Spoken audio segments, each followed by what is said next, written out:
Rikthehemi në ditar, ndajmë sot një bised me zonjën Klodeta Cane, shqiptare, që jeton në Izrael, në bashkohet në këtë lidhje të drejt për drejt. Mirë se vjen, kënaqësi së pari që jemi, edhe faleminderit shumë. Përshëndetje, kënaqësia është e imja. Klodeta, unë dua ta nis me pak ditë më parë, dua të kthehem pak pas në kohë për të ndalur më pas edhe tek situata aktuale. Keni qenë në fillim të tetorit apo më saktë për vjetorin e parë të sulmeve të shtatetorit të Hamas në Kfar Aza, një qytet apo një fshat në kibuc në jug të Izraelit, vendi nga ku militantët e Hamas hynë në Izrael vitin e shkuar duke vrarë mbi 1200 vete, duke marrë penge dhe qindra të tjerë, një pjesë e cilëve ende mbeten në duart e këtij grupimi. Si ishte kibuc, si e gjete, sa ndjeshin ende shenjat e asaj që ndodhi shtatetorin e vitit të shkuar atje? Në fakt, është një pyetje shumë e mirë.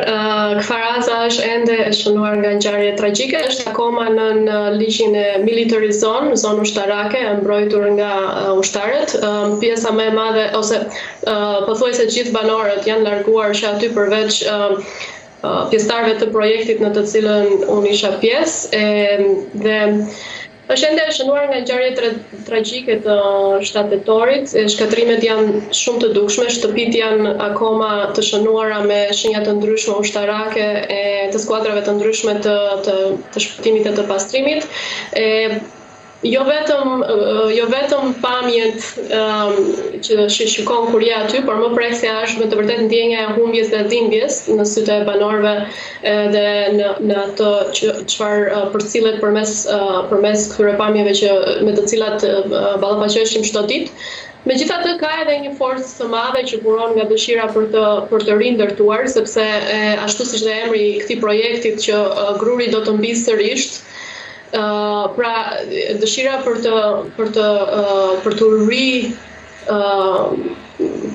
të rikrijuar, për të riritur forca e shpirtit që refuzon të dorëzohet përballë terrorizmit, ndihet shumë fuqishëm në atë vend. Ne ndërkohë po shohim edhe foto, do të kemi pas pak edhe video që Klodeta na i ka mundësuar për të parë edhe pasojat apo si është kibuci sot një vit më pas, dhe në fakt Kfar Aza është fshati ndoshta që ndahet nga Gaza në vetëm pak kilometra, apo jo, apo ndoshta edhe është vetëm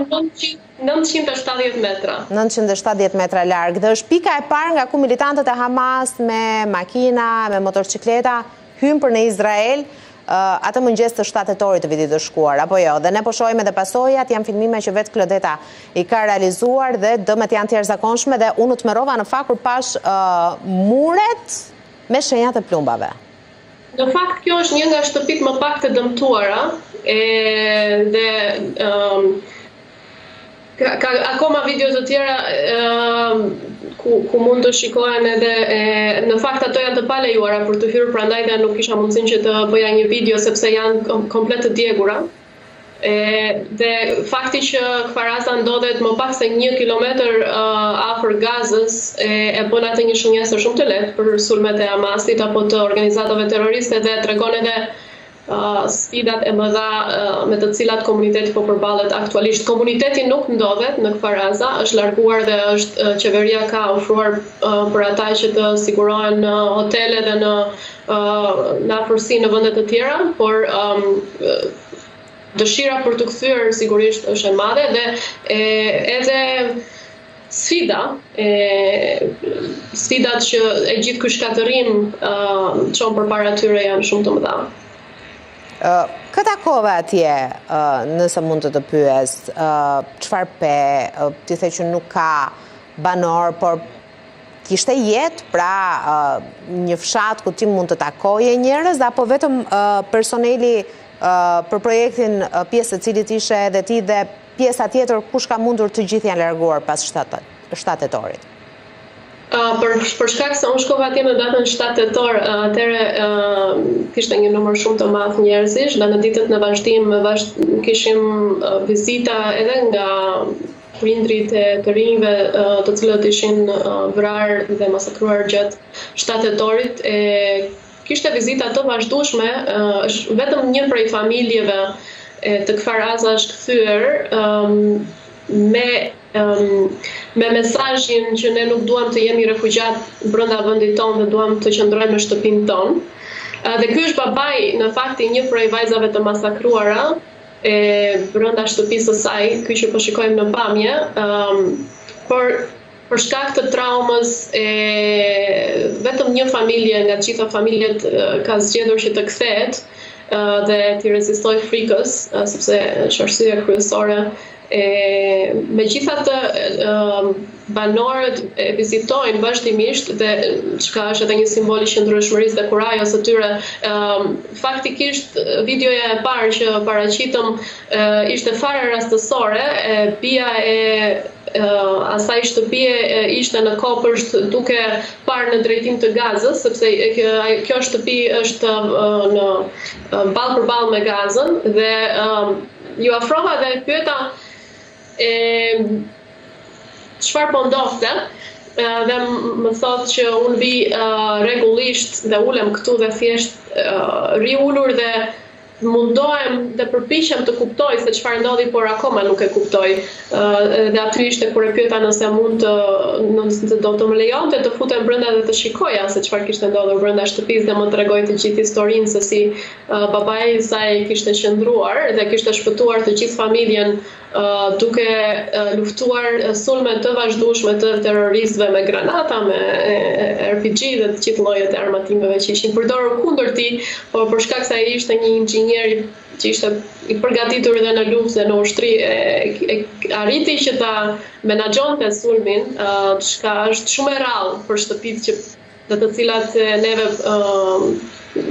ndihmuam, sepse shumicën e atyre shtëpive historit ishin shumë tragjike. Klodeta, kanë ende shpresat ta banor një pjesë të cilëve i kanë humbur familjarët, siç ishte rasti edhe i zotrisë që ti na tregove pak më parë, apo a kanë ende shpresat ata familjarë të cilët një mik, fëmijë, motor apo vëlla e kanë ende në duart e militantëve të Hamas, janë mbi 100 pengje ende në duart e Hamasit? Të them të drejtën, ka perspektivat në lidhje me këtë pyetje janë kaq të shumëllojshme saqë është shumë e vështirë që ti përgjigjesh një pyetje të tillë, sepse qoftë edhe brenda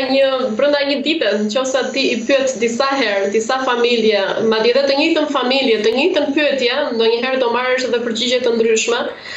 në varësi të asaj se çfarë po ndodh dhe se si po zhvillohen ngjarjet, por doja të përgjigjesha me përgjigjen e asaj shtëpisë së parë që pat aty, asaj përgjigje që më dha ajo vajzë, më tha, në qoftë se pengjet kthehen, për mua ka kuptim të kthehem, por në qoftë se ato nuk kthehen, për mua nuk ka më kuptim të kthehem në këtë vend dhe në shtëpinë tonë. Është një prej përgjigjeve të mundshme. Unë mendoj që pavarësisht se sa të mëdha janë përmasat e traumës në të cilën të gjithë personat e përfshirë nga të gjitha palët janë në efektin pavarësisht kësaj, mendoj që shumica refuzojnë të humbasin shpresën për paqe dhe siguri, sepse duhet ta theksoj që në fakt banorët e këtyre zonave në jug, nga ajo që kuptova nga shumë biseda të drejtë për drejta, këta kanë qenë pikërisht ata banorët, dhe sidomos ata që janë marrë peng, kanë qenë pikërisht ata banorët të cilët kanë besuar në më shumë se çdo person tjetër në Izrael që paqja midis tyre dhe gjitonëve të tyre ishte e mundur, dhe ata edhe në intervista të tjera që nuk i kanë publikuar akoma, kanë theksuar që ata kishin krijuar marrëdhënie me banorët në Gaza dhe madje ishin ftuar në dasma në Gaza. Madje një prej mikeve të mia, sa po fola me atë tani, më tha që i kishte dhënë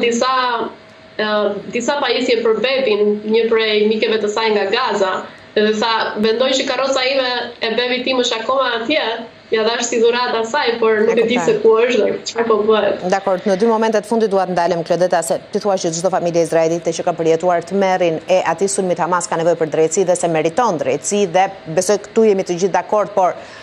a janë ata familjar, kush me humbje dhe kush pa humbje në jetë njerëzore, por me humbje të jashtëzakonshme të shtëpisë apo sot me tmerr dhe frikë në zemër, mendojnë se nesër, 7 tetori mund të përsëritet, janë sot dakord me këtë formë reagimit të Izraelit? A janë ata dakord me këtë hakmarrje që ka hyrë në vitin e dytë të një konfliktit armatosur dhe që pjesë të saj sot, apo edhe kundërshtar, nuk kanë vetëm Hamasin, por edhe Hezbollahun, edhe Iranin. Në çdo mënyrë, dikush me humbjet e tij apo dikush jo, është dakord sot me këtë formë reagimit të Izraelit? Në perceptimin tim, mendoj që Izraeli për momentin mendon që masat e marra për momentin janë të nevojshme për të mbrojtur jetët e pafajshme në palën izraelite për të parandaluar që shtatetori 2 të ndodhi dhe për të siguruar që pengjet të kthehen. Dhe në bazë të asaj që unë kam parë edhe në teren, Izraeli po ndjek strategji që në fakt minimizojnë viktimat civile nëse e krahasojnë me shtetet të tjera siç është lufta në Rusi, Ukrainë e tjerë dhe pra përdoren taktika paralajmërimi përpara sulmit e tjerë taktikat ushtarake të cilat janë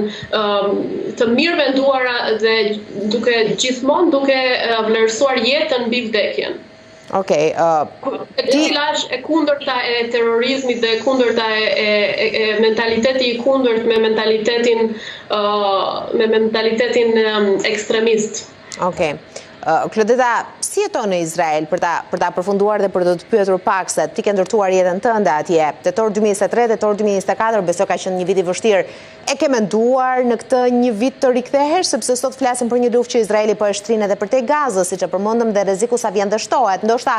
edhe inati dhe dëshira për akmarrje pas shtatetorit. Por kur e mendojnë që jeton çdo ditë mes frikës se një alarm mund të ndizë dhe raketat mund të fluturojnë sipër kokës tënde nga momenti në moment, ja vlen të qëndrosh ende atje? Atëre përsëri në bazë të sistemit të vlerave që unë mbështes përkundër frikës dhe rreziqeve, unë zgjedh të jetoj në një vend që mbështet vlerat e jetës dhe të vazhdimësisë, të paqes, pavarësisht nga luftrat që rrethojnë, mendoj që pavarësisht kërcënimeve të përhershme, pavarësisht të gjitha rreziqeve që na rrethojnë, mendoj që Izraeli të jep ndjesinë të qenurit në shtëpi, pavarësisht atëherë kudo jeta është e mbushur me sfida, por është privilegj të jetosh në një vend që jep më të mirën për të treguar që janë të qëndrueshëm dhe që mbështesin lirinë dhe sigurinë. E qartë, unë shpresoj që ti jesh mirë, shpresoj që të kemi përsëri në lidhje të drejtë për drejta, shpresoj që kjo akmarrje e Izraelit ndaj Iranit mbi të gjitha të mos ndodhë dhe gjithçka të qetësohet edhe pse situata duket larg kësaj. Falenderoj shumë edhe për pamjet, edhe për videot të atij vendi që ti vetë ke vizituar dhe na solle edhe për jetimin tënd personal. Ishte kënaqësi. Faleminderit.